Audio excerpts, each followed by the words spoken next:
Yo, what's going on, guys? It's Houston Sports Talk back into the video today. And today, Indiana Pacers have signed TJ McConnell to a 4-year, $45 million extension.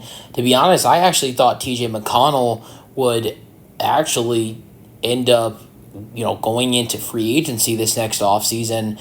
But he actually kind of surprised me. He's getting around 11 or a little bit over $11 million a year with this extension. And this is a guy that definitely deserves this type of money with the way he has played and stepped up in the final two games of the Eastern Conference Finals. I know they lost those last two games against the Boston Celtics, but I think TJ McConnell, obviously the Pacers already knew what he brought and what his value was, but he showed some really good things in that playoff series at the end of that series, averaging 19 points per game, 7 rebounds per game, and 5 assists per game, shooting 52% from the floor in the final two games with their star player, Tyrese Halliburton, missing the last 2.5. He left in the second game in the third quarter, so we won't count that game. But since Halliburton did miss the last two games, McConnell was, even though the Pacers did lose those final two games, McConnell was great. McConnell was great the entire postseason, but honestly, I thought the best we saw from McConnell was in those last two games. He was great all postseason, but those last two games was when we saw the best from him. Honestly, I thought that, and I still think TJ McConnell is a guy in this league that can be a starting point guard. I'm going to go over two different numbers from him last year. And so the first one is, as he played 71 games last year for the Pacers, he had 4 starts. I want to go over his numbers as a starter in 4 games.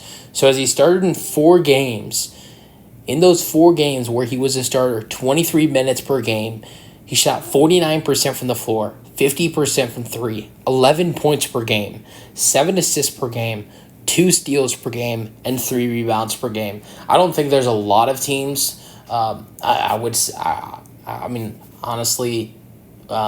think there's a lot of teams that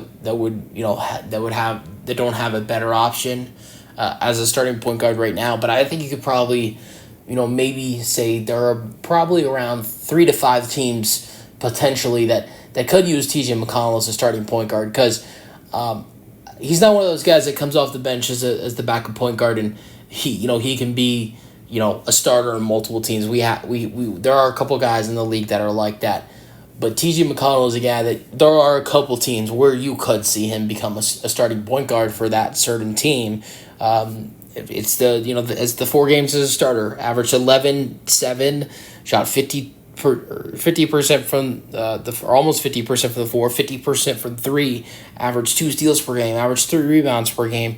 Then the final 2 games of the Eastern Conference Finals against the champions Boston Celtics without Halliburton, he averaged 19 points per game. He averaged 7 rebounds per game. He averaged 5 assists per game. He shot 52% from the floor.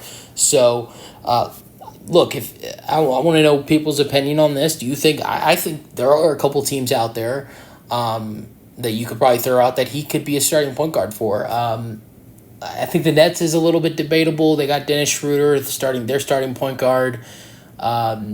I think that's a little bit debatable. Schroeder's pretty good, but I think McConnell brings a lot of value in as well. You could say the Toronto Raptors potentially as well. I think there are a couple other teams that would be better off having TJ McConnell as their starting point guard compared to what they have right now. So that's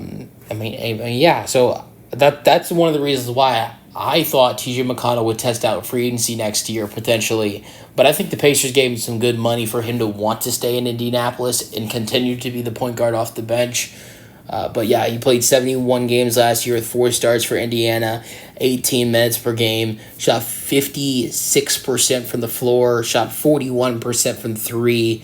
He shot 79% from the free throw line. Actually, was for a guy who shoots 41% from 3 and shoots 56% from the floor. Actually, not that great of a free throw shooter. Look, almost 80% is good, or it's solid. But for a guy that shoots 56% from the floor and 41% from 3, 79% from the free throw line is not good.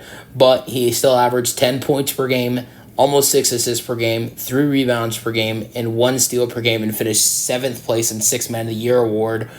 keep in mind, coming off the bench, when they have guard talents like Andrew Nembhard and Tyrese Halliburton, and he was only getting 18 minutes a night, averaging 10 points per game, almost 6 assists per game, 3 rebounds per game, 1 steal per game, and shooting 56 from the floor, 56% from the floor, and 41% from 3.